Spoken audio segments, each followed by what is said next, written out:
Bonjour, bonjour à tous et à toutes. Bienvenue sur notre chaîne Twitch. Merci d'être avec nous pour ce troisième live. Du coup, on est super contente de renouveler l'expérience encore et de vous accueillir. Du coup, très rapidement, peut-être, on va commencer par se présenter pour les personnes qui n'ont jamais été avec nous. Donc, je m'appelle Clémentine Plissonnier, je suis game designer et je suis aussi une des cofondatrices du collectif Mauvaise Herbe. Je vais peut-être enchaîner. Donc, bonjour tout le monde, moi c'est Camille, je suis, lead game designer et vous voyez, je caresse mon chat qui a décidé de squatter juste, maintenant évidemment et voilà, je suis aussi très contente d'être là. Et moi, je suis Thaïs Arias, je suis aussi game designer et aussi cofondatrice du studio, enfin du collectif Mauvaise Herbe. Donc voilà, merci d'être là. Et aussi très contente d'être là. Évidemment.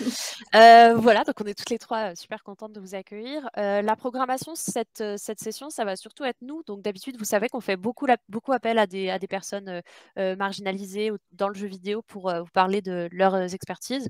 Aujourd'hui, on a décidé de vous parler un peu de nos points de vue, de nos expertises. Donc on a un invité que vous rencontrerez un petit peu plus tard. Et sinon, ce sera principalement nous qui vous accueillons. Donc mettez-vous à l'aise et puis on va commencer ce petit événement dit d'hiver, même si bon, on est plutôt à la fin de l'hiver. Mais bon, voilà, c'est officiellement le Mauvaise Herbe d'hiver. Très bien. Du coup, je pense qu'on présentera le collectif pendant Ouais. la première table ronde, Camille, puisque c'est un peu dans Yes. les slides. Je te propose de prendre le relais, du coup. Ça marche. Du coup, alors cette première table ronde, on a décidé de la faire autour de nous, parce que c'est vrai qu'on, en parle toujours un petit peu en filigrane, mais on n'a pas forcément l'occasion de bien expliquer quelle est notre démarche, qu'est-ce qu'on entend faire, avec le collectif. Du coup, c'est l'occasion d'en discuter pendant, on va dire, un peu moins d'1 heure et demie ensemble et on a prévu quelques slides extrêmement minimalistes car l'événement d'hiver est aussi l'événement de la fatigue et du coup, on est resté assez simple, vous allez voir. L'idée, c'est vraiment de pouvoir discuter ensemble. On compte aussi sur vous pour poser des questions et réagir dans le chat, voilà, comme d'habitude, hein, on a toujours un petit œil dessus et on est là aussi pour, communiquer ensemble. Donc, Mauvaise Herbe, qu'est-ce que c'est? Déjà, c'est, un collectif et voilà, notre démarche principale, donc c'est vraiment le résumé de ce qu'on veut faire, c'est de valoriser les expertises des personnes marginalisées du jeu vidéo. Est-ce que Clémentine, tu veux nous rappeler ce qu'est une personne marginalisée? Alors oui, complètement, puisque oui, tout à fait, je peux faire ça. Donc une personne marginalisée, c'est très simple, c'est une personne qui va, subir, des inégalités, qui va souvent être, dévalorisée, dans son expertise, mais qui va aussi être plus susceptible, de subir, des agressions, des micro-agressions, des inégalités de salaire, de chance, à l'embauche et cetera et cetera et cetera. Donc être marginalisé, très souvent, ça va impacter vos relations avec les autres, votre salaire, votre carrière et cetera et cetera. Et le plus souvent, on est marginalisé parce que, on fait partie d'une certaine, catégorie de population, qui dans notre société, c'est pas du tout que lié aux jeux vidéo, hein. Dans notre société au complet, subit souvent plus d'inégalités. Donc celle dont on parle beaucoup dans le jeu vidéo, c'est les femmes, mais il y a plein d'autres populations marginalisées qui existent, les personnes handicapées, les personnes LGBTQIA+, les personnes racisées et cetera et cetera et cetera. Il y en a vraiment, il y a vraiment une grande variété de populations, qui peuvent se retrouver sous ce chapeau-là. Voilà. C'est très, très bien résumé. Très bien, merci. Et du coup, comme vous en doutez probablement si on vous parle de ça, c'est aussi parce qu'on est des personnes marginalisées et donc voilà, on sait ce que c'est, on sait ce que ça veut dire et c'est pour ça qu'on a envie de mettre ces profils-là sur le devant de la scène. Donc j'avais une petite slide, hop là, sur le collectif. On s'est présenté, vous l'avez tous et toutes vu, nous sommes tous nous sommes tous game designers, c'est un hasard. Voilà, mais ça fait partie du collectif aussi et du coup, la première chose dont on voulait vous parler, c'était surtout nos actions. Donc on va en parler je vais juste les présenter très rapidement parce qu'on va pouvoir avoir l'occasion de les redétailler plus tard dans la table ronde. Mais du coup, pour l'instant, avec le collectif, qui est récemment devenu une association officiellement, donc bravo à nous, on est très contentes. Donc avec le collectif, les choses qu'on a mises en place pour l'instant, c'est cet événement Twitch Mauvaise Herbe, dont c'est la 3e édition pour l'instant. L'événement Twitch, c'est vraiment juste un événement qui se passe sur un jour et dont les différents formats, comme je l'ai dit, vont mettre en valeur les expertises de personnes marginalisées. En général, on a des tables rondes, des Q&A, des talks et des streams. Et notre volonté pour l'instant, c'est d'en faire un par saison. On essaye de s'y tenir. Il faut savoir que tout est bénévole, aussi bien de notre côté que du côté des intervenants et intervenantes. Donc voilà, on fait de notre mieux et pour l'instant, ça marche pas trop mal et on est très contente d'avoir des gens qui nous écoutent. Une autre entreprise qu'on a eue, c'est les Cafénomics. Donc vous l'avez peut-être vu passer sur Twitter, etc. Les Cafénomics, c'est des espaces de discussion en ligne en non-mixité. Il se trouve que quand on a commencé, c'était pendant le confinement. On en faisait un par mois au début, mais il se trouve qu'après, ça a été un peu difficile à maintenir pour nous. Donc en général, on essaye d'en faire un à chaque événement. On n'a pas pu en faire un là, pour le coup, parce qu'on a été un petit peu débordés. Mais voilà, c'est quelque chose qu'on continue à faire. On reviendra dessus, on vous expliquera un peu qu'est-ce qui existe, etc. Mais c'est quelque chose qui nous tient aussi beaucoup à cœur, que les personnes marginalisées puissent discuter entre elles et partager leurs expériences et des choses qui les concernent. Et la dernière chose qu'on a mis en place jusqu'à maintenant, et j'ai peut-être laissé Clémentine et Thaïs le présenter parce que c'est elles qui s'en sont occupées spécifiquement, ce sont des ateliers jeux vidéo et société qui ont été mis en place à destination des écoles, tout particulièrement à l'Engmin. Ça aussi, on aura l'occasion d'en parler, mais est-ce que vous voulez juste dire un mot, peut-être Clémentine ou Thaïs, là-dessus? Ouais. Tu veux le faire, Thaïs? Moi, j'ai déjà parlé, mais vas-y. Oui, ouais. Alors du coup, il se trouve qu'en plus d'être toutes game designers, nous sommes aussi toutes alumna, comme on dit, de l'Engmin. Et du coup, effectivement, ça a été plus simple pour nous d'être en contact avec cette école et du coup de pouvoir y mettre en place des ateliers. Donc pour les personnes qui ne le sauraient pas, le cursus de l'Engmin, c'est un cursus de master et donc qui se déroule sur 2 ans. Et donc on a testé l'année dernière, du coup, un premier format de 2 jours à destination de l'entièreté de la promo, donc toute spécialité confondue. Et du coup, qui se déroulait sur 2 jours, avec une première journée qui était essentiellement orientée autour de questions de vie en entreprise, donc notamment tout ce qui relevait du droit des stagiaires. Et aussi d'un certain nombre de choses un peu plus actionnables et pratiques, disons, comme des choses autour de la gestion de conflits, autour de qu'est-ce qu'on peut faire quand on est témoin de situations de discrimination, et ainsi de suite. Et une deuxième journée, du coup, qui était plutôt centrée sur les questions de responsabilité créative et de qu'est-ce qu'on pouvait mettre en place et sur quoi on pouvait se baser, vers qui on pouvait se tourner pour traiter de façon juste, équitable et sincère de problématiques qui ne nous touchent pas directement. Super. Donc on va reparler un peu de tout ça, mais on voulait quand même vous dérouler un peu ça. Donc voilà, l'événement Twitch, les Cafénomics et ces ateliers. Et on a plein de choses dans notre besace, mais ce qu'on voulait surtout faire aujourd'hui, en fait, c'était vous parler des principes qui sont chers à notre cœur, les choses qu'on porte dans le collectif. Et on va essayer d'en faire une discussion qui est semi-préparée, mais qui va être un peu free sur qu'est-ce que ça veut dire pour nous et quels sont en fait nos takes sur tous ces sujets. Du coup, le premier principe et un des plus importants, c'est le principe d'entraide. Parce qu'on pense que, du coup, l'entraide doit venir des personnes marginalisées pour elles-mêmes. Parce qu'en fait, factuellement, on a vu et on a expérimenté que cette aide, elle ne viendra pas d'ailleurs, en fait. Du coup, voilà, nos outils pour ça, c'est un peu la non-mixité, comme on l'a dit plus tôt. L'idée, c'est de pouvoir permettre aux personnes de discuter de leurs problématiques entre elles. Donc, les Cafénomics ont un petit peu permis de faire ça. Et on a aussi créé un Discord, Mauvaise Herbe, qui sert à supporter les Cafénomics et qui a été créé par Clémentine, qui est souvent notre master organisateur, et qui nous sert aussi à créer un espace qui n'est pas vraiment une communauté en soi, mais qui se veut être quand même un espace où des personnes peuvent s'entraider, se poser des questions, etc.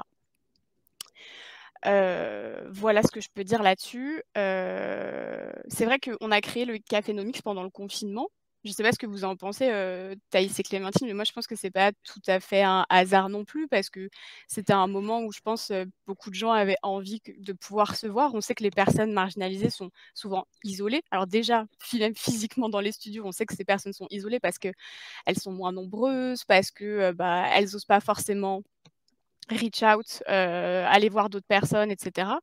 Et je pense que ces cafénomics, ils nous ont permis un peu en tout cas, ils nous ont permis d'essayer de trouver un espace pour que des personnes marginalisées qui puissent être isolées, trouvent d'autres personnes à qui parler. Et Clémentine, toi, c'était quelque chose que tu avais déjà un petit peu mis en place, des groupes de soutien et cetera, dans ton expérience associative, je sais pas si tu veux Ouais. nous en parler un petit peu? Ouais, carrément. Bah, du coup, moi, quand je suis sortie d'école, de jeux vidéo, j'ai rejoint une association qui s'appelle le RIJV, donc le Rassemblement inclusif du jeu vidéo. C'est une association qui depuis est plus très active, mais qui avait, plein de projets et moi ça m'a vachement appris, ce que je voulais faire, ce que j'avais comme projet et aussi ce que je ne voulais pas faire et une première chose, que moi j'ai aidé à mettre en place au RIJV, c'est des groupes de soutien pour, les victimes de sexisme dans le jeu vidéo. Donc c'était hyper intéressant ces groupes parce que donc on a des personnes qui sont venues avec leur histoire. C'était souvent des histoires assez dures et puis, bah, en fait, le fait de se retrouver, ça permettait, bah, de poser des choses, d'avoir, une première forme de solidarité et cetera. Donc ça, c'était vraiment bien.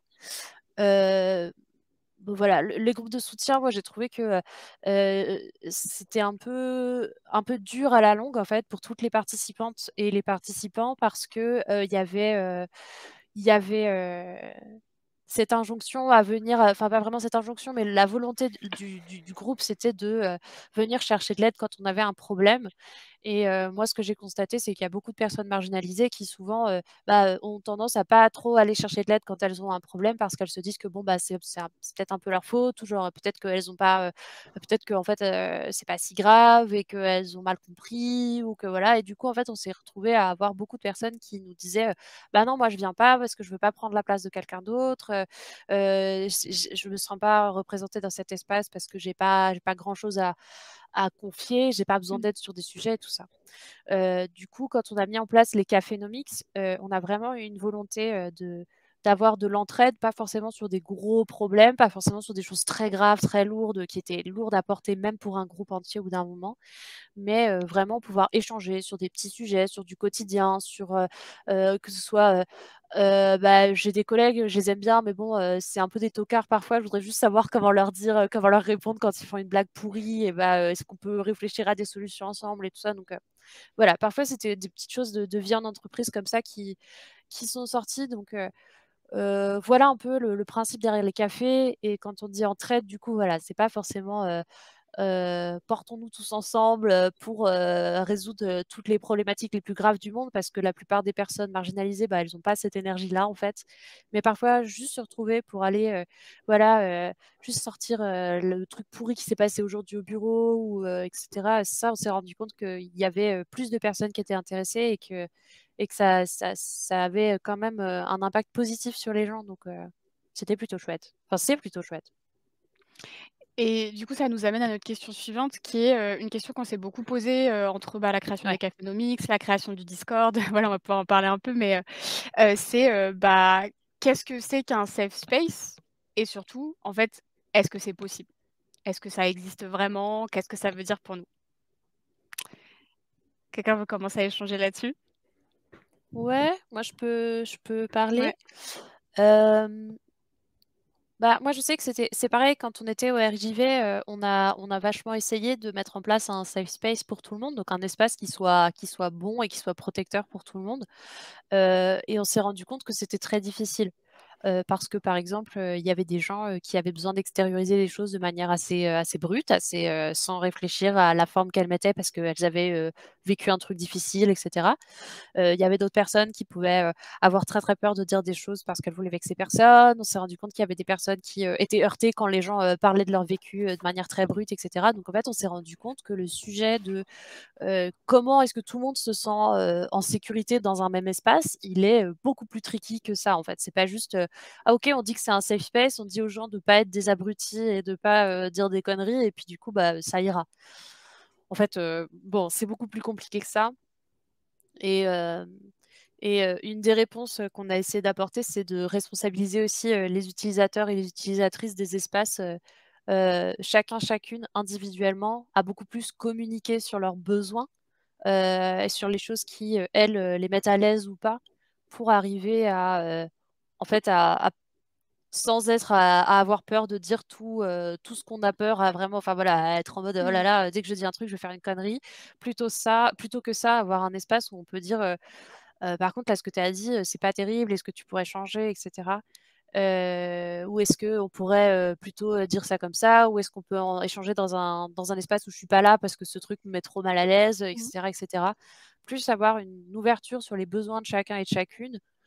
Moi, j'ai l'impression que c'est une méthode, en tout cas plus réaliste pour, rendre un espace, vivable pour tout le monde, en fait. Parce Mmh. que, on peut pas anticiper les besoins, les craintes, les soucis de toutes les personnes, dans un espace comme ça, en fait. Ouais, c'est ça et j'ai l'impression qu'on a tout un peu, à des moments évolué dans des espaces, militants, que ce soit, voilà, des Discord, des serveurs où il y avait des gens qui parlaient et qui essayaient de faire ce travail un peu de modération et cetera. Mais au final, on peut faire j'ai l'impression qu'on peut faire tous les efforts qu'on veut et même nous, on l'a fait avec Clémentine, avec Thaïs, on s'est fait des réunions, on s'est dit: «OK, c'est quoi la charte, des cafés nomiques? C'est quoi, la charte du Discord? Qu'est-ce qu'on veut mettre dedans?» Clémentine nous a écrit une charte, que je pensais super.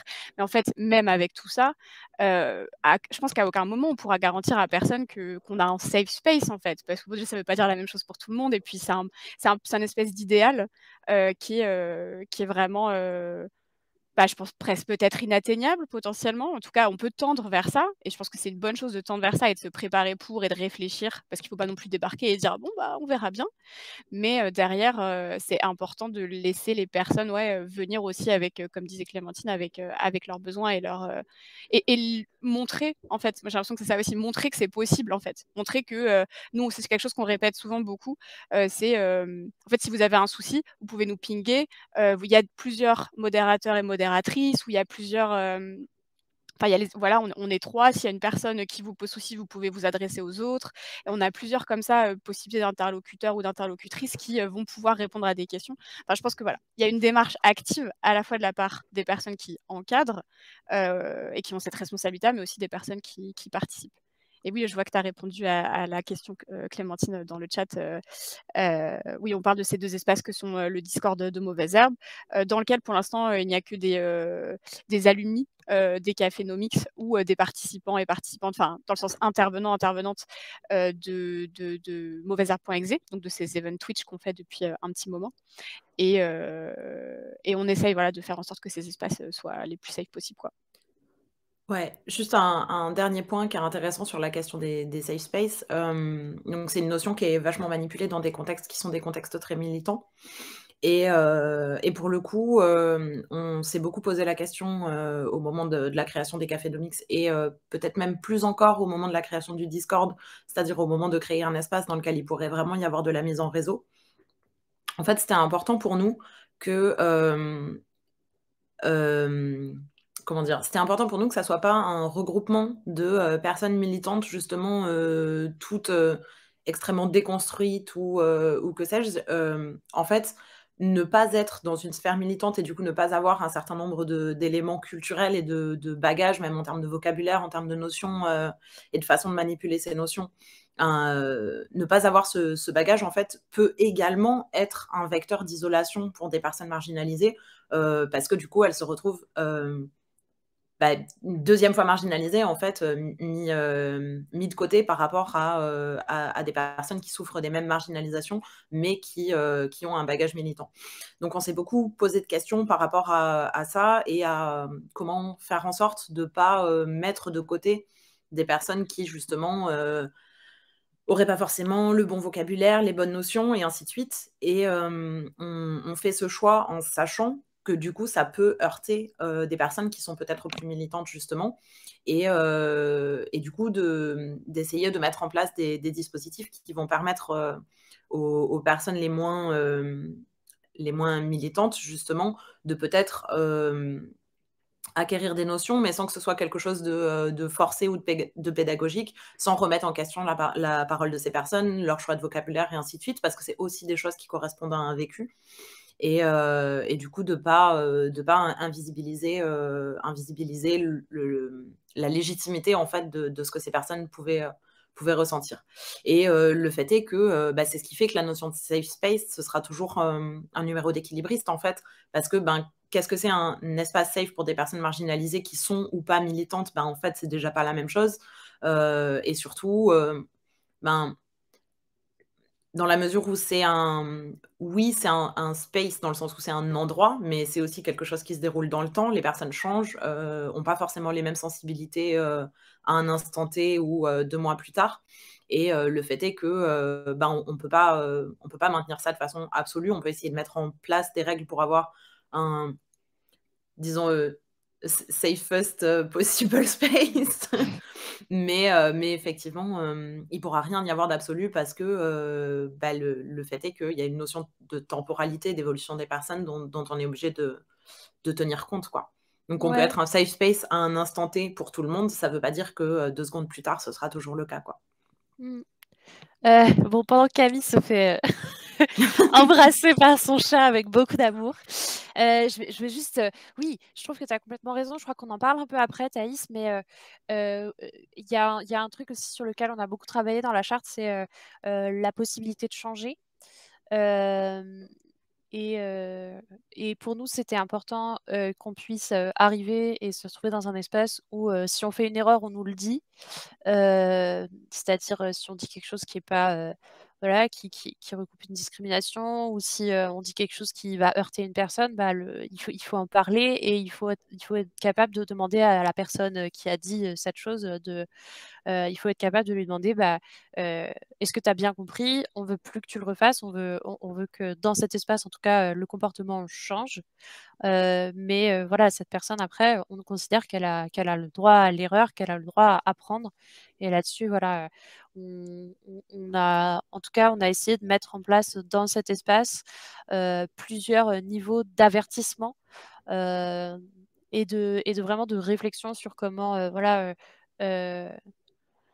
expliquer à quelqu'un ce qui se passe et pourquoi ça colle pas à ce qu'on veut dans cet espace avant de tout de suite voilà la conspuer et lui dire oh là là c'est vraiment très mal tu sors voilà donc ça c'est des choses qu'on a essayé de mettre en place pour la raison que en fait un safe space, un espace où on se sent bien avec des personnes, ça se construit aussi, et ça se fait pas comme tu l'as dit, hein, ça se fait pas comme ça. Tu mets des gens dans une pièce, tu leur dis soyez sympa maintenant, et puis hop, c'est réglé, tu vois? Genre, ce serait trop beau. En fait, même sympa, c'est une notion Mais relative. oui, c'est ça, non mais ça veut rien dire, et tu sais, je dis sympa pour pas dire genre: «Ah soyez pas des connards s'il vous plaît», tu Ouais, ouais. vois? Et genre, tu sais, il y a beaucoup d'espaces qui sont juste régis avec cette règle de pas de propos discriminants, et puis soyez sympas, soyez pas des connards, et puis on estime que ça va marcher.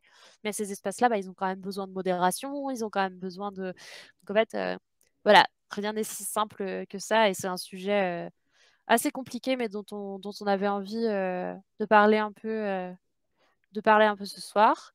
Et puis c'est beaucoup de travail aussi, ne l'oubliez jamais. C'est beaucoup de travail en amont, c'est beaucoup de travail pendant, c'est beaucoup de travail après, et donc voilà. Je vais passer, le temps file. Du coup, je vais passer, au principe suivant. Donc après l'entraide, une autre chose, que vous nous avez sûrement souvent entendu dire, c'est notre deuxième principe, c'est la question des expertises. Et en fait, il y a un truc qui nous saoule, mais de ouf dans on va dire le paysage, vidéoludique en général, c'est que la question des marginalisations, elle revient souvent sur la table. C'est une question que l'industrie se pose globalement, ce qui est une bonne chose. En revanche, nous on estime qu'en fait, inviter des personnes marginalisées pour parler uniquement de leur marginalisation, c'est un problème. Et même s'il faut adresser la marginalisation, et c'est ce qu'on fait, hein, d'ailleurs, on a aussi envie que les personnes marginalisées puissent vraiment exprimer leurs expertises, parce que c'est souvent des personnes qui ont fait des recherches, qui ont des champs de recherche qui sont généralement rares dans l'industrie, qui ne sont pas des choses qu'on entend tous les jours. Et c'est un peu de ce constat-là qui est venue la démarche derrière Mauvais Herbe. Et donc pour l'instant, ce qu'on a fait, c'est que, je vais juste rappeler un peu la démarche, parce que moi je l'aime beaucoup, j'aime bien ce qu'on a fait, j'aime bien ce qu'on a développé, et je trouve que c'est pas des choses qu'on trouve ailleurs. C'est le moment où je me la pète un peu, mais je trouve que c'est pas forcément des choses qu'on trouve ailleurs, même si, voilà, pour le coup, on va dire, notre public est relativement restreint, mais c'est quelque chose qui nous tient à cœur. Déjà, pour le coup, c'est vraiment un truc qu'on handcraft, enfin vraiment qu'on crée, avec nos petites mains, on se pose, on réfléchit sur quel va être le thème, on réfléchit sur les sujets qu'on veut aborder, et on essaye à chaque fois, tant que possible, de donner une vision qui soit thématique, soit politique, soit sociale, soit les 3 à la fois. Donc on essaie vraiment d'avoir une vision sur nos événements, et derrière, du coup, on va généralement faire, des appels à intervention. On va dire: «Hé, on a un événement qui est prévu sur le thème de, ci, ça. Est-ce que ça vous parle? Est-ce que ça vous touche? Est-ce que ça, voilà, ça ring a bell, de n'importe quelle manière chez vous?» Et on laisse les gens venir à nous. Mais en fait, ça ne suffit pas de faire ça. Et c'est aussi, quelque chose qui fait partie de l'ADN de mauvaiseherbe.exe, donc de notre événement Twitch, d'aller chercher nous-mêmes les personnes marginalisées. Donc en fait, souvent ce qu'on fait avec, Clémentine et Thaïs, c'est qu'on fait du scouting. Évidemment, c'est plus facile de le faire dans nos réseaux, mais on essaye de l'étendre au maximum. Heureusement, là-dessus, le monde du jeu vidéo est assez petit, donc ça c'est faisable. Mais on va chercher nous-mêmes, en fait, ces personnes marginalisées, on va leur parler, on slide dans leurs DM, sans race, on arrive comme ça: «Salut, est-ce que ça t'intéresse?» Et de la même manière que quand on essaye de recruter des personnes marginalisées pour un job, ce que j'essaye de faire en ce moment d'ailleurs, il faut se donner la peine d'aller chercher ces personnes marginalisées. On fait ça aussi pour Mauvaises Herbes, et c'est vachement important pour nous. Et on ne fait pas qu'aller les chercher. Derrière, quand ces personnes acceptent, ce qu'elles ne sont pas du tout obligées de faire, car encore une fois, c'est un événement bénévole, on les accompagne aussi dans la mise en valeur de leur sujet d'expertise. On prépare ça avec elles. Donc, en fait, ce qu'on essaye de faire, c'est vraiment qu'on essaye d'avoir un maximum de charge de travail sur nous, parce que c'est nous qui créons le collectif, c'est nous qui sommes les instigatrices, pour essayer d'enlever cette charge sur nos participants et nos participantes, d'où les propositions de format, hein. On fait beaucoup de Q&A parce que c'est des choses où la préparation, elle est beaucoup de notre côté à nous. Pareil, un peu pour les tables rondes, on sonde un peu au préalable avec les participants et participantes ce qu'ils et elles veulent dire, et ensuite, nous, on prépare voilà, les conducteurs, les choses comme ça. Et du coup, c'est important pour nous de rencontrer ces personnes à l'avance, de répondre à leurs besoins spécifiques et de aussi rester flexible et anticiper leur charge de travail. Donc c'est vraiment un vrai travail qui prend du temps. Et donc là, j'ai fini de me la péter un peu juste pour vous dire qu'on fait beaucoup de travail dans l'ombre que vous ne voyez pas. Mais j'ai l'impression que pour le coup, ça marche pas trop mal. Il y a une question dans le chat, on les oublie pas, je pense qu'on pourra prendre 10 minutes à la fin pour répondre à toutes les questions. Mais j'essaye d'être un Ouais. peu. Non, je pense qu'en plus, la question du chat à laquelle on n'a pas répondu pourra probablement être répondue dans la section d'après Ok, de la presse, si je ne ça marche. m'abuse. Donc, On pourra rechecker à la fin, mais en tout cas, je le garde en tête. Massaliro, on ne t'oublie pas. Et du coup, donc une fois que voilà, je vous ai parlé de Mauvaises Herbes, il y a une vraie question qu'on se pose et qu'on a envie de se poser ici dont on a envie de parler, c'est la question de c'est quoi les pratiques à la marge, puisqu'on parle très souvent de marginalisation, on parle de personnes marginalisées, de pratiques à la marge. C'est 2 choses qui sont importantes pour nous et dont on a envie de parler. Et comme je parle beaucoup, je vais peut-être vous laisser la parole sur ce sujet, Clémentine et Thaïs. Je ne sais pas si vous voulez commencer quelque part. Thaïs, tu Vas-y. veux? Ouais, bah, je peux y aller si tu Vas-y, veux, ouais. vas-y. Ouais, vas-y. Les pratiques à la marge, c'était le thème du tout premier mauvaiseherbe.exe. C'était important pour nous de commencer par ça. Sachez, pour la petite histoire, que le nom de travail de mauvaiseherbe.exe, c'était Grosse Casu. Euh, je révèle, j'annonce. Mais ouais, parce qu'effectivement, voilà, il y a quelque chose dans cette notion de pratique à la marge qui est en fait nécessairement liée aux personnes marginalisées. C'est-à-dire, donc comme le disait Camille, on a tendance tacitement à considérer les personnes marginalisées comme simplement des expertes de leur propre marginalisation, ce qui est déjà un grand problème en soi. Mais la conséquence de ça, c'est que leurs pratiques sont également marginalisées et qu'on ne reconnaît pas qu'en fait, il existe une expertise liée à des pratiques marginales. Donc effectivement, sur le premier event, par exemple, on avait beaucoup parlé d'une question qui a probablement rendu beaucoup de personnes marginalisées dev, en fait, et qui est Néopets, qui est un excellent exemple de ça.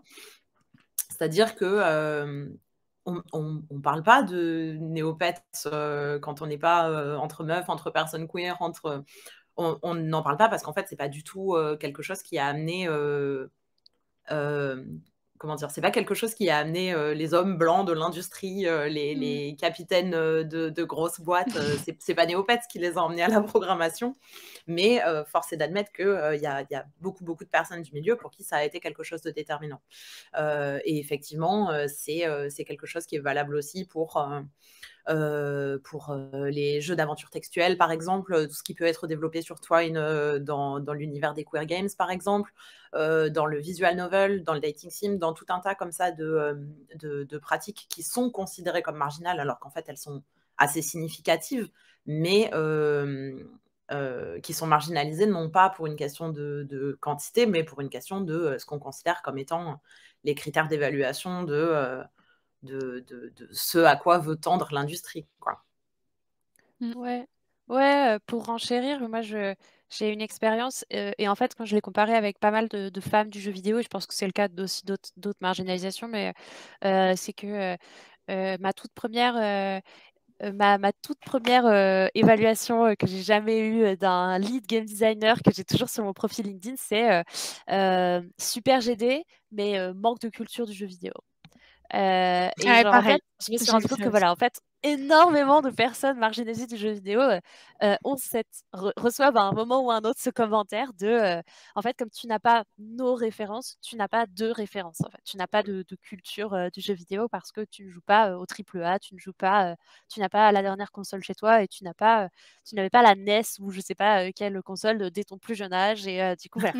T'as jamais joué sur Vectrex? Attends, Tu joues pas depuis tes 4 ans, mais allô quoi, t'étais où? non, mais voilà, non, mais c'était vraiment genre, par contre, voilà, mon lead de l'époque avait tout à fait réussi à reconnaître que bah, j'étais une bonne GD, mais par contre, pour lui, c'était insuffisant de produire du bon GD si je n'avais pas les mêmes références que mon équipe à l'époque. Donc voilà, ça m'a vachement. Au début, je l'ai vachement pris en disant ah bah oui, bah évidemment, il faut que je joue plus aux jeux AAA, etc. Et puis maintenant que je le vois avec un œil un petit peu plus senior, je défends mon petit moi junior d'il y a quelques années qui avait envie de citer la Hey-Toy et les Sims Oui, à mais mes collègues au oui. lieu de leur citer, je sais pas, The Last of Uncharted, Us The Last of Us et compagnie, quoi. Mais c'est ça en fait, moi ça m'agace et enfin j'ai l'impression que les gens oublient un peu que et là je suis désolée, je vais parler un peu comme une lead parce que je suis en train de monter un pôle en ce moment et je suis lead depuis pas très longtemps et du coup c'est des questions que je me pose. Mais en fait, c'est intéressant de construire un pôle autour de personnes qui ont des expériences différentes et qui vont venir enrichir ton pôle. Je veux dire moi si j'avais que 3 personnes qui font que jouer à, des jeux From Software toute la journée, OK, si on fait un jeu From Software, d'accord.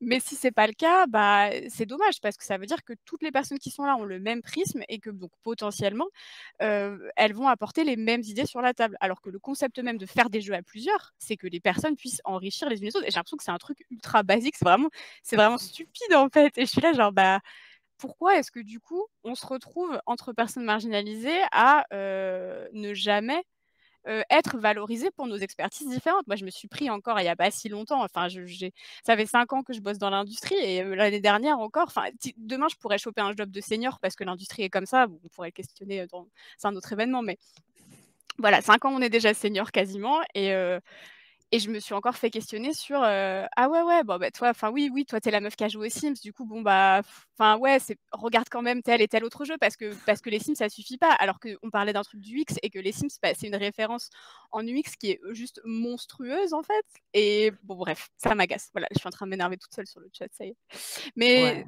ça pour le coup, je pense que tout le monde a une anecdote là-dessus. bah, Enfin, ouais, moi, c'est je ça. me souviens Ouais. de mon ancien taf.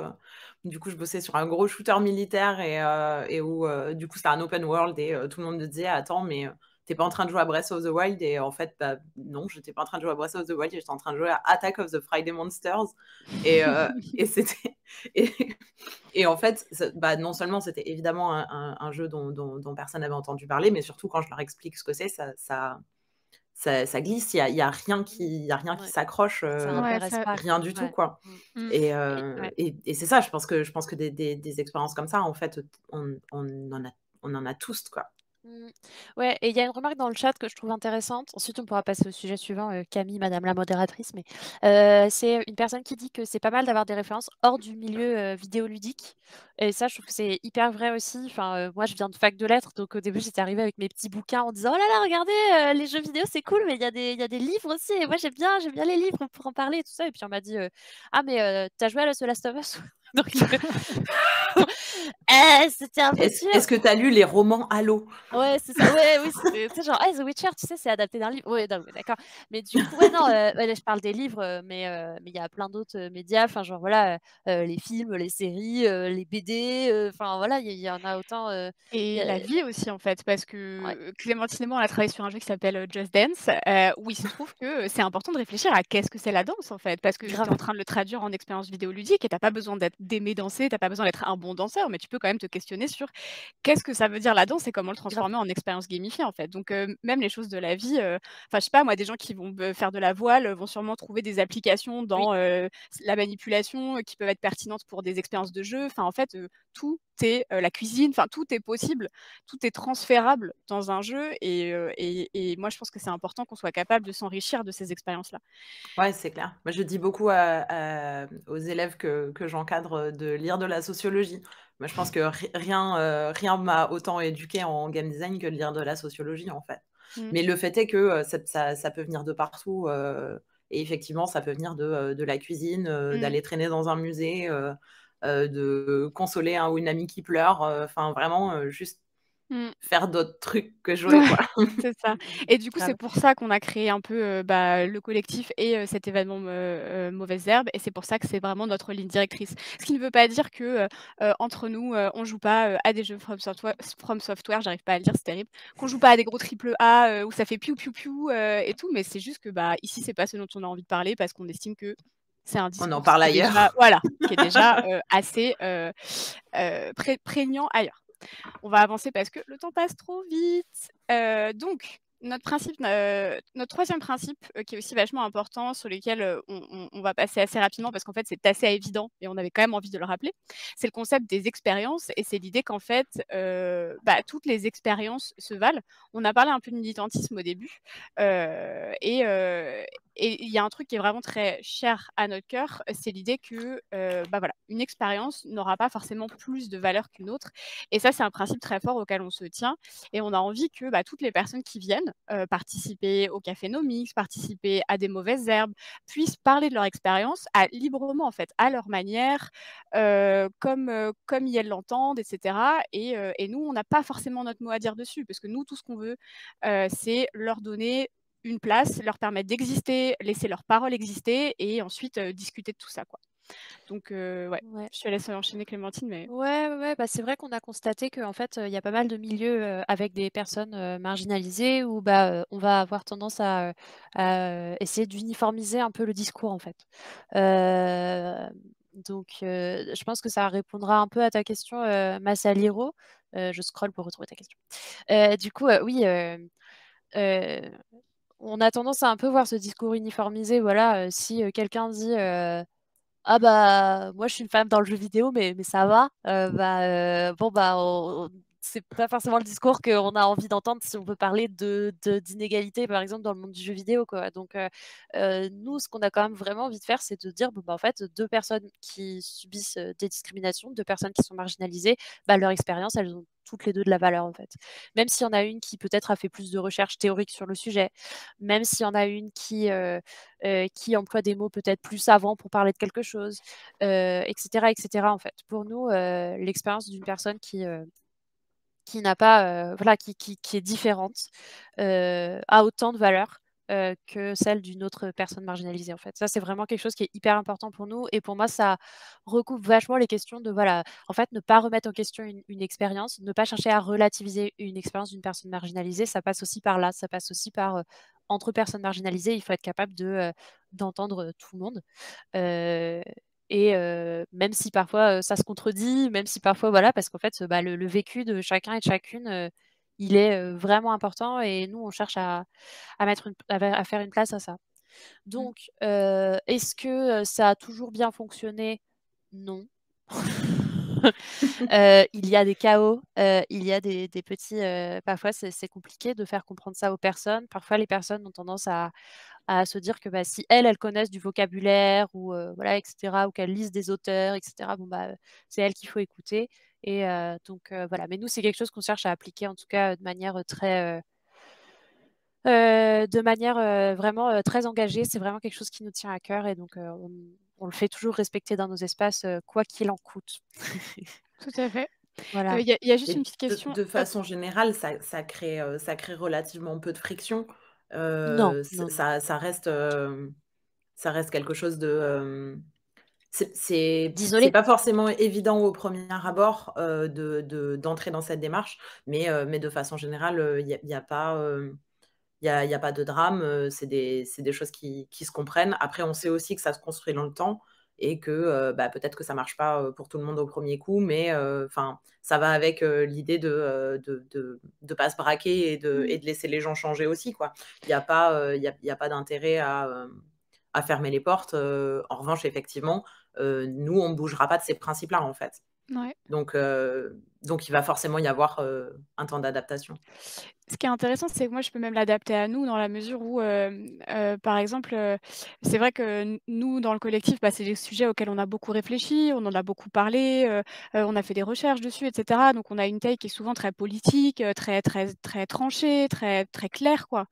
Et mais ça ne veut pas dire que des personnes qui n'auraient pas, de take aussi politisée ou aussi tranchée n'auraient pas, leur place, dans nos espaces et c'est aussi du coup une règle qu'on s'applique à nous-mêmes, en fait. On n'est pas là pour faire, j'aime bien, Clémentine utilise ce terme de temps en temps quand on parle, mais on n'est pas là pour faire un concours de wokisme. On n'est pas là pour essayer de trouver la personne la plus woke et s'assurer qu'on est bien tous, voilà, personne n'est parfait. On ne veut pas hiérarchiser les personnes et surtout pas les personnes marginalisées en fonction de leur niveau de déconstruction parce qu'on sait que c'est des démarches qui sont personnelles, qui sont complexes, etc. Et ça, voilà, ça ne veut pas dire qu'en tout cas, ces personnes-là n'ont pas de place dans nos espaces et on s'assure toujours de recruter, comme on l'avait dit tout à l'heure, pour nos événements, pour tout ça, des personnes qui sont très différentes et qui ont juste envie de participer, en fait. Donc ça, c'est hyper important pour nous. Donc je vois que Clémentine a répondu dans le chat. Je vais juste rajouter un petit truc sur les cafénomics avant de passer, au prochain principe, mais c'est l'idée que, du coup, bien sûr, tout le monde est invité à participer et en fait, on a vraiment créé les cafénomics comme un outil, dont des personnes pourraient potentiellement se saisir. C'est-à-dire que, voilà, pour l'instant, il existe un café femmes et personnes de genre marginalisées que j'anime. Il existe un café, pour les personnes neuroatypiques que Clémentine anime. On est en réflexion sur des cafés queer et cetera. En tout cas, voilà, si ça intéresse quelqu'un dans le chat de soit participer, soit créer, un cafénomics pour une marginalisation qui vous concerne. Parce que voilà, moi, par exemple, je ne suis pas concernée par la neuroatypie, donc je n'y mets pas les pieds, ce n'est pas un espace pour moi et je le laisse aux personnes qui en ont besoin. On veut surtout pas créer des espaces en non-mixité pour des mixités sur lesquelles, pour des non-mixités, pardon, sur lesquelles on n'est pas concerné. Du coup, voilà, s'il y a des envies et des besoins, et en fait, n'hésitez pas à venir nous voir. C'est quelque chose qui existe. On peut, comme on l'a dit tout à l'heure, on vous accompagne, etc. Mais je tenais à le préciser quand même. Ouais, et surtout, on fait pas d'ingérence, en fait. Donc, si jamais, Yes. il y a, des personnes racisées qui viennent nous trouver pour ouvrir un café en non-mixité, personnes racisées, on n'y mettra pas les pieds, en fait. C'est pas, Ouais, et la on peut personne juste... pourra organiser exactement, de la façon dont elle veut et qui lui correspond. C'est-à-dire que, par exemple, les cafés, en non-mixité pour les femmes et les personnes de genre marginalisé et les cafés, pour les personnes neuroatypiques ne fonctionnent pas de la même façon.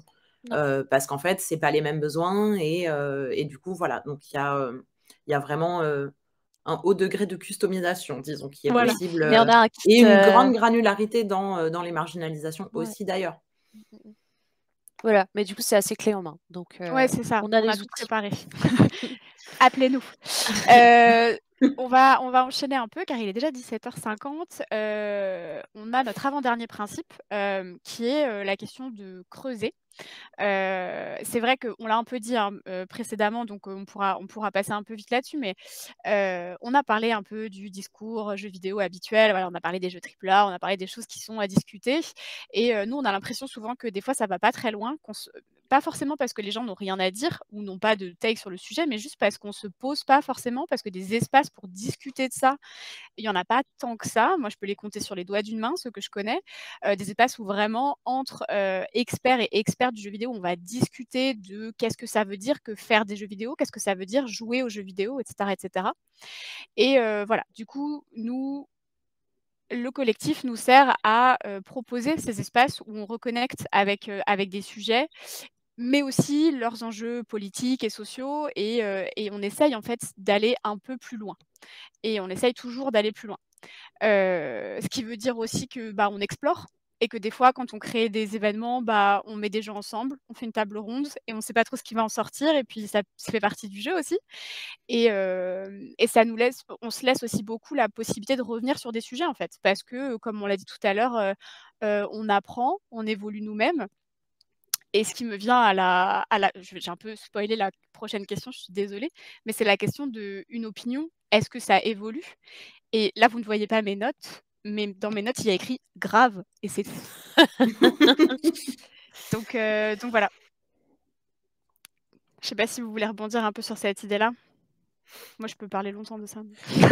Oui, non, mais je pense qu'on est toutes d'accord. Enfin, moi, je sais Mmh. que, quand je suis sortie, d'école du jeu vidéo, par exemple, il y avait plein de choses sur lesquelles, j'avais pas d'opinion ou alors j'avais une opinion qui était pas très, formée parce que je m'étais pas vraiment posé les questions longtemps et tout ça et pourtant, j'avais quand même besoin d'espaces, associatifs où parler de tel et tel sujet parce que de toute évidence, ça me travaillait déjà.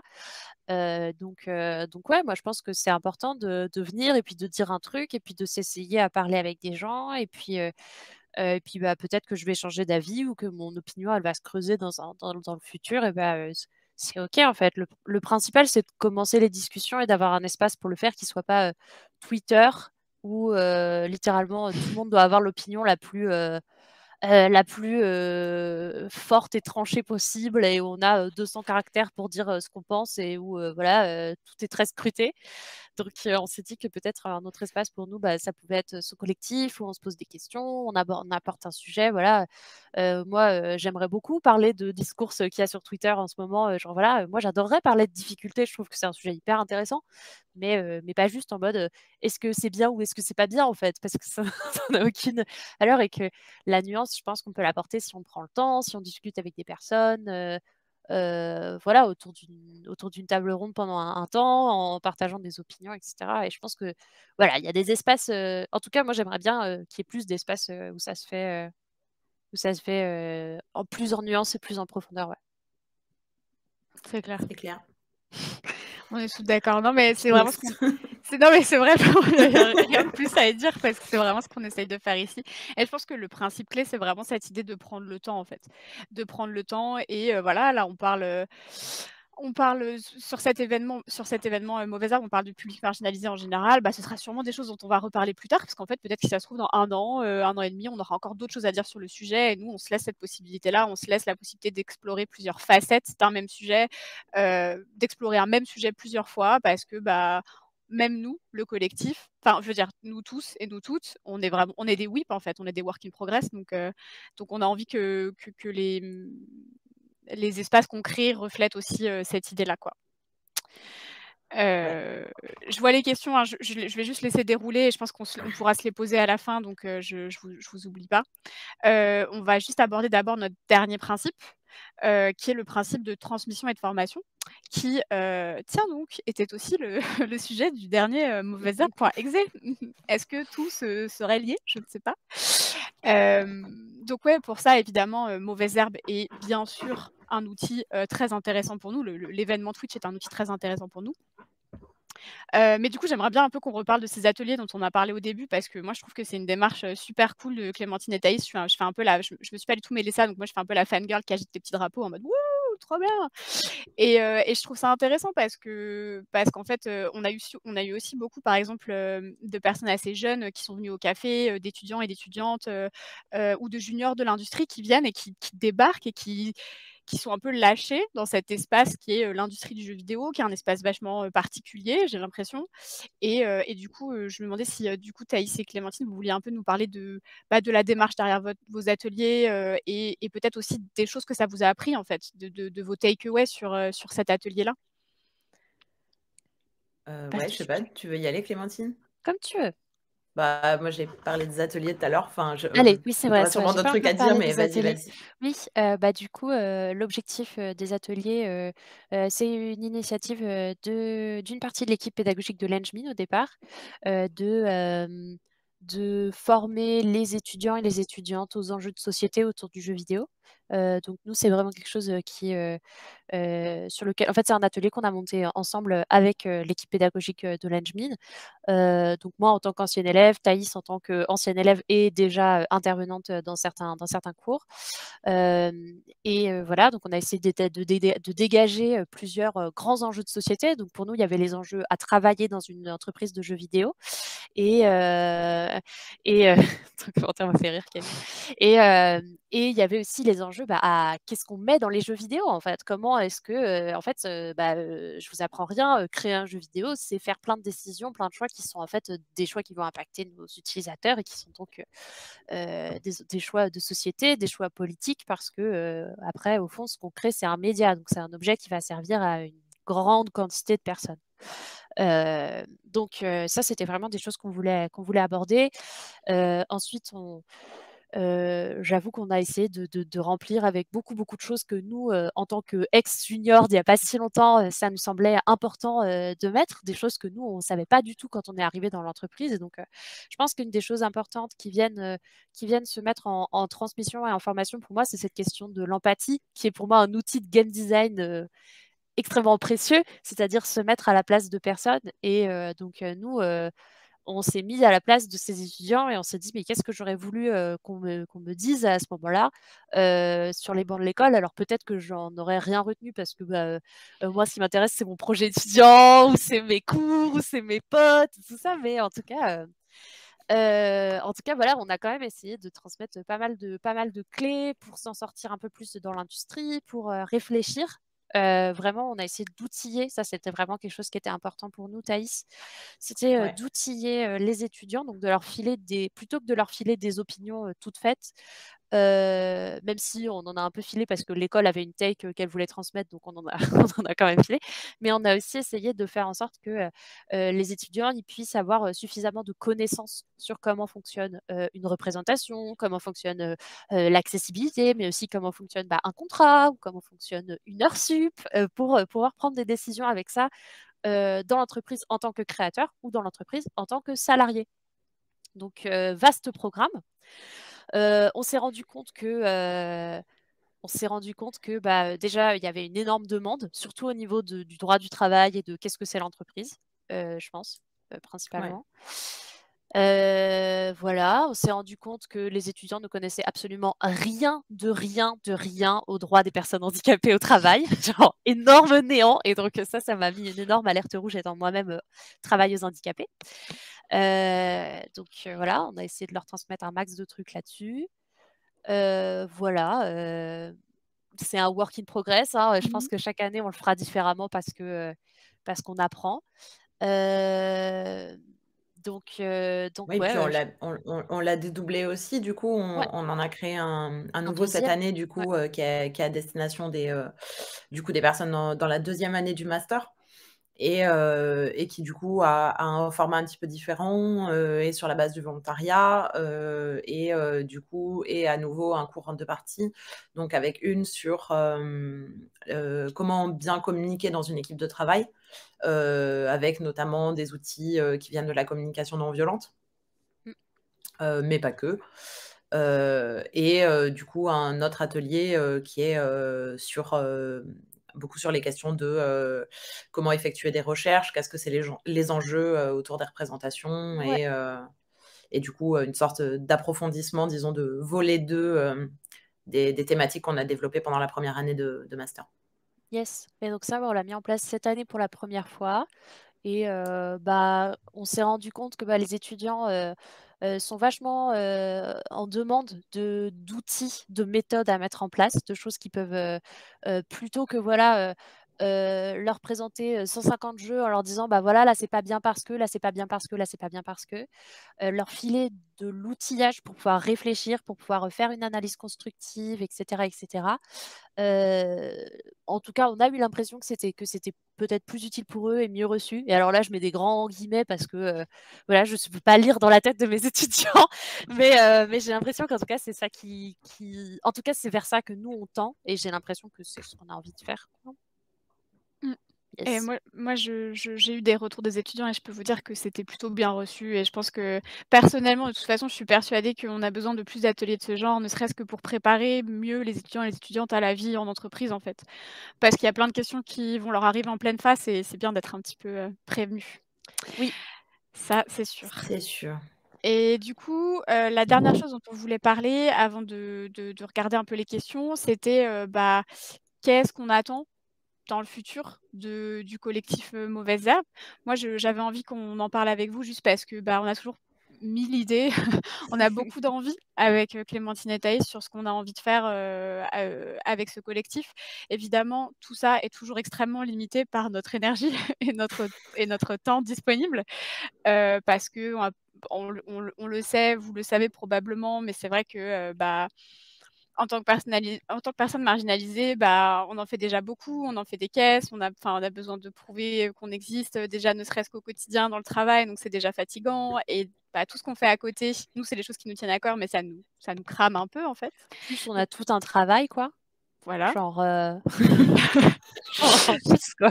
Voilà et comme je le disais, voilà, on est toutes profs, on a aussi un taf, de game designer à côté, donc voilà, on fait tout un peu beaucoup de choses, mais ça veut pas dire qu'on n'a pas, vachement d'envie sur, ce qu'on a envie de faire avec ce collectif.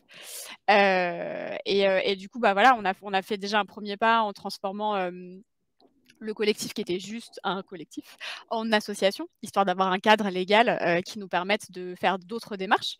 Est-ce que tu veux parler un peu de cette partie asso, Clémentine? Parce que Clémentine est notre experte association, puisqu'elle a un peu d'expérience dans le milieu associatif. Tout à fait. Tout C'est à elle qui a fait. fait la métamorphose. Je suis la chenille qui a fait le cocon. Exactement. Tout à Tout à fait. fait. Alors du coup, bah, c'est des questions un peu administratives, mais en gros, un collectif, ça n'a pas d'existence, juridique ou légale.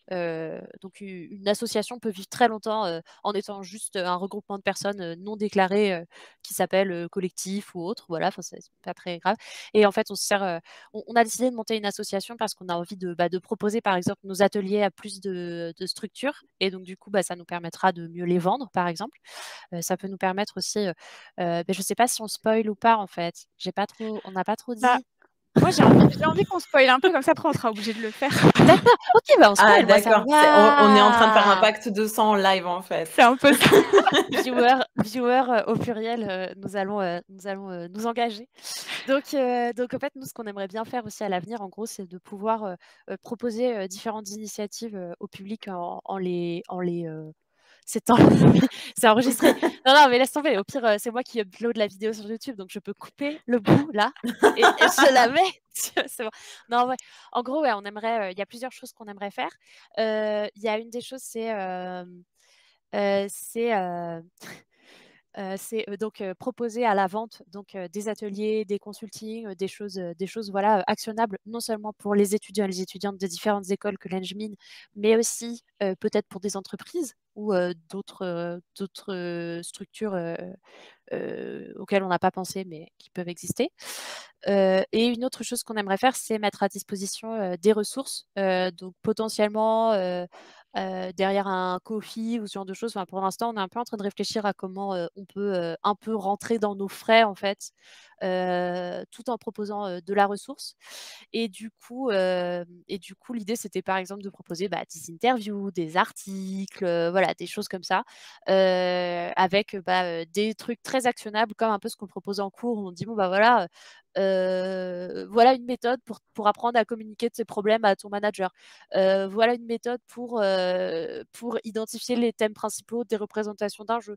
Et bah là, voilà, on aurait un peu les mêmes choses. Donc oui, c'est complètement l'idée, c'est de vendre notre savoir. Et voilà, de faire quelque chose de très actionnable. Et c'est un peu nos prochaines étapes, je dirais. C'est de voilà, rendre le collectif un peu plus public et rendre les infos un peu plus dispo pour que les gens aillent les chercher, en fait. Parce que bon, bah, les streams, c'est super, mais bon, il faut que vous soyez dispo au moment où le stream arrive, il faut que vous n'ayez entendu parler, etc. Donc, avoir d'autres supports, je pense que ça peut nous aider à répandre la bonne parole. Voilà. Tout à fait. Et moi, il y a un truc aussi qui me tient vachement à cœur, mais j'ai l'impression qu'en tout cas, l'idée de pouvoir, hem, un peu pousser les ateliers, faire de l'accompagnement pour les entreprises, et cetera, c'est des choses qui nous permettront d'être rémunérés et qui peut-être aussi derrière nous permettront de continuer à, aider les personnes marginalisées, pardon, de manière gracieuse en fait, sans les faire payer, et de donner du contenu, gratuit. Parce qu'actuellement c'est ce qu'on fait, c'est ce qu'on essaye de provide. On a envie aussi de pouvoir payer potentiellement à un moment nos intervenants et nos intervenantes. Donc il y a une espèce de cercle comme ça où, on a l'espoir que là c'est dans mon rêve de personne qui n'y connaît rien au business, mais mon rêve, c'est que les entreprises, elles nous donnent des sous. Nous, on les aide à s'améliorer et derrière, on peut réinjecter ces sous dans des intervenants, des intervenantes ou peut-être faire des sessions mettre en place des sessions de mentorat. Moi, c'est quelque chose que j'aimerais bien faire. Pour l'instant, je n'ai pas du tout le temps de le faire, mais j'aimerais bien faire des sessions de mentorat, gratuites sur, des questions, de game design, mais aussi, d'entreprise, et cetera. Parce que voilà, être prof à l'école, c'est très bien, mais toutes ces personnes qui ne peuvent pas accéder à ce savoir dans ces écoles bien précises, comment est-ce qu'on leur transmet aussi? Histoire de distiller ça un peu dans toute, la société. Voilà, moi c'est mon rêve, c'est dit, it's out there. Donc voilà, si jamais un jour, vous, les personnes marginalisées qui sont dans le chat, qui nous regardent là maintenant, si vous avez des besoins et des envies aussi, hésitez pas à nous le dire en fait. Parce que bon, on a plein d'idées, mais vous en avez aussi sûrement beaucoup. Donc voilà, je trouvais que c'était important de finir sur cette note-là pour vous dire Ouais. qu'on a encore plein de projets pour la suite, qu'on va Et pas disparaître. accessoirement, s'il y a des gros patrons dans le chat, maintenant on est une asso, vous pouvez faire des chèques. Oui, donnez l'argent, Donc maintenant on n'hésitez peut pas, prendre on des sera dons. Non, carrément ravis il de faut ouvrir un compte en pouvoir, banque, d'accord. de Aborte! Mais non, j'ai dit un chèque. Un Ah, chèque, c'est chèque, bon, OK, on est OK. bon. Ça On va, est tout bon, va bien. donc il y a pas de souci. Pour l'instant, c'est des chèques. Mais oui, effectivement, l'idée, c'est que, nous, pour l'instant, effectivement, on est des personnes marginalisées et on est en train de faire du taf gratuit. Et de fait, c'est aussi ce que font nos intervenants, intervenantes. Et ce serait cool, à un moment donné, effectivement, de pouvoir aussi les rémunérer parce que, payer en visibilité, c'est mignon, mais c'est pas non plus la folie. Et puis en plus, il y a un petit peu cette tendance, c'est le contre-coup de la marginalisation, disons, mais attends, déjà, on t'a fait une place alors que t'es pas comme nous, peut-être ça va suffire et il n'y a pas besoin de. Non, c'est pas vrai. Et effectivement, les expertises des personnes marginalisées, elles méritent d'être rémunérées comme toutes les autres expertises, en fait. C'est bien vrai. Donnez-nous la moulaga. Voilà. Exactement. Voilà. Peut-être on prend Et 5 minutes pour répondre à des questions ouais, ou... c'est ça. Oui. On va reprendre celles qu'on avait dans le chat. N'hésitez pas à en poser des nouvelles si vous en avez, là maintenant qui vous pop, dans la tête, voilà, des questions, n'importe quoi. Mais je crois que Donc Red a déjà répondu à la question. ah zut! Trop rapide. Vous êtes trop fort et forte dans le chat là. Alors, il y avait une question de... Je Attends, pense que ça vaut le non, coup d'y je répondre. retrouve Je l'ai plus. sous les yeux, t'inquiète. Il y avait une Vas-y. question, c'était, en disant que vous mettez Oui. au même plan les expériences de tout le monde, n'avez-vous pas peur de vous mettre dans une sorte de position de neutralité favorisant des dynamiques oppressives?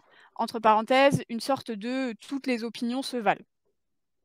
Alors, Vas-y, commence. J'allais dire Euh, alors. T'étais trop alors. déter, donc là, c'est bon. T'as gagné. Oui, alors déjà Red, oui, bien sûr, c'est Non, super ça que c'est tu Fat. répondes aux questions, genre c'est très très bien, ne t'inquiète pas.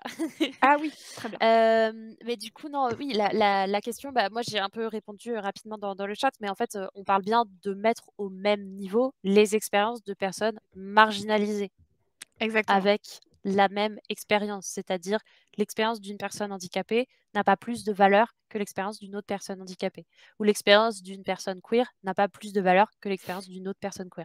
Ça veut évidemment pas dire que l'expérience d'une personne blanche a la même valeur que l'expérience d'une personne racisée. Du tout. Ne nous faites pas dire ça par pitié. Donc voilà, c'est bien ça la nuance pour être claire, et on n'encourage absolument pas toute voilà, on parle bien des expériences des personnes discriminées.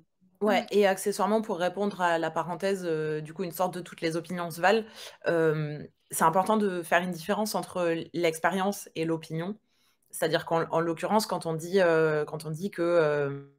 qu'effectivement, il ne faut pas remettre en question l'expérience de quelqu'un, en fait, on n'est pas tout à fait sur la même chose qu'en disant il ne faut pas remettre en question l'opinion de quelqu'un.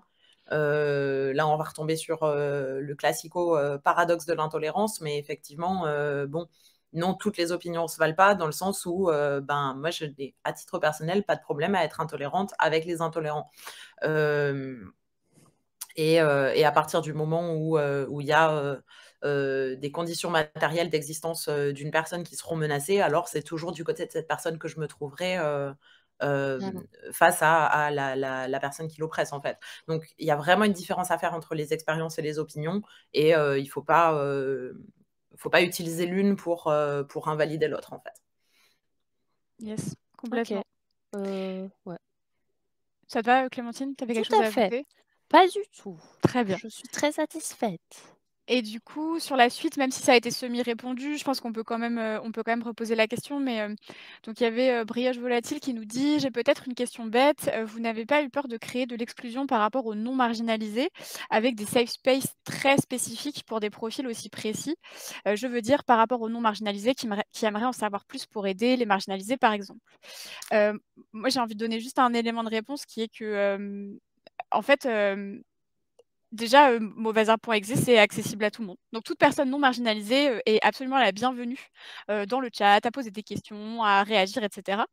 Maintenant, la raison pour laquelle on veut créer ces espaces, qui donnent de la place et qui mettent en lumière les personnes marginalisées, leurs expertises, les pratiques marginalisées et cetera, c'est parce qu'on estime que ça n'existe pas vraiment ou pas assez ailleurs et que ces personnes ont besoin de cette place. Parce qu'en fait, tout le reste de l'espace qui existe est un espace qui n'est pas fait pour ces personnes marginalisées et qui est du coup un espace qui est fait pour les non marginalisés. Et du coup, voilà, c'est pas parce qu'on crée un espace pour des personnes qu'on exclut nécessairement les autres. Dans le cas des cafés no mix, alors c'est le concept de la non-mixité, mais ça ne veut pas dire que, il peut pas exister d'autres, initiatives ailleurs. Nous, on essaye juste, je pense, de se placer sur un créneau dont on estime qu'il n'est pas assez, saisi, dans la vraie vie, quoi. Parce que ces espaces, n'existent pas. Si vous voulez Ouais. renchérir. Ouais, mais j'allais juste rajouter, en plus de ça, il y a un point qui est que ce qui se passe dans les cafénomics n'est pas quelque chose qui a vocation à être public, en fait. Merci. C'est des espaces dans lesquels justement, on vient pour vent, on vient pour partager des expériences, on vient pour éventuellement se donner des conseils s'il y a des situations auxquelles on a déjà pu être confronté et qui concernent cette fois-ci d'autres personnes. Mais le fait est qu'en fait, c'est des espaces dans lesquels les personnes qui ne souffrent pas de la marginalisation spécifique de cette mixité choisie, en fait, n'auraient rien à apporter. Sinon, potentiellement, même si c'est pas dans une vocation de blesser ou quoi que ce soit, sauf des questions qui en fait pourraient justement remettre en question, en tout cas, la légitimité des vécus. Donc le fait est que les cafénomics, ils ont vraiment vocation à entre guillemets, se débarrasser du filtre potentiel qui est nécessaire pour faire comprendre les spécificités de sa marginalisation. En revanche, effectivement, c'est important pour nous de garder des espaces dans lesquels ça va être possible de partager avec tout le monde. Du coup, comme le disait Camille, les mauvaisearts.exe, ils sont ouverts à tout le monde et c'est pour ça. Et accessoirement, ce que permettent les mauvaisearts.exe versus les cafénomics, c'est que dans les cafénomics, on parle beaucoup de nos marginalisations du coup. Et en fait, ce qui est important pour nous, c'est de rappeler que c'est pas la seule chose dont on peut parler. Et du coup, les mauvaisearts.exe, ils nous servent à ça. C'est-à-dire, c'est un moment où on parle avec des personnes qui n'ont pas les mêmes marginalisations que nous, de sujets qui sont aussi nos expertises, en fait. Donc, ça permet de ne pas limiter la parole des personnes marginalisées à ce qu'on disait tout à l'heure, donc c'est-à-dire l'explication aux personnes pas concernées de leur propre marginalisation. Donc c'est intéressant d'avoir les deux, c'est assez complémentaire. Ouais. Pour rajouter, enfin pour finir du coup là-dessus, faut vraiment considérer qu'en fait, tous les espaces où les personnes marginalisées parlent ne sont pas des espaces qui ont une vocation pédagogique en fait. Donc ça, c'est vraiment important. Très souvent, en fait, quand une personne marginalisée va être mise sur le devant de la scène, on va avoir un côté un peu, scrutation de la parole de cette personne et tout ça. On va vraiment faire très attention à voilà, c'est ce qu'elle dit parce qu'en fait, c'est rare d'en entendre. Donc du coup, il y a ce côté, voilà. Donc du coup, nous, les cafénomics, ils sont faits pour échapper à ce regard-là, échapper à ce regard qui peut être assez pointilleux parfois et qui de toute façon peut être un peu gênant parce que scrutateur. Donc vous vous souvenez, le droit de faire des erreurs, tout ça, bah, du coup c'est plus facile quand on n'est pas en public. Donc ces espaces-là, ils sont pas du tout pédagogiques, ils sont vraiment faits, c'est vraiment de l'échange, c'est pas fait pour être gardé, il n'y a pas de trace qui est gardée, voilà. À côté de ça, oui, il y a des espaces qui ont des volontés pédagogiques. Et là, pour le coup, on a très, très envie qu'il y ait toutes sortes de personnes qui viennent. Et donc, effectivement, tu l'as dit, vous l'avez dit toutes les deux d'ailleurs, les mauvaises herbes pour exister, c'est ça. Sur les expertises, sur les sujets d'expertise, moi, je pense que sur les marginalisations, sur les vécus, sur les micro-agressions, je pense qu'il y aurait des articles qu'on pourrait faire à l'avenir qui seraient hyper pertinents là-dessus. Moi, par exemple, j'ai très envie de faire un article qui s'appelle 5 choses à faire pour rendre ma réunion plus accessible aux personnes neuroatypiques, par exemple. Je pense que ça pourrait être hyper bien, hyper actionnable, voilà, un article fastoche. Et donc là, typiquement, on est sur de l'actionnable par les alliés qui viennent, qui prennent l'info et qui le mettent en place.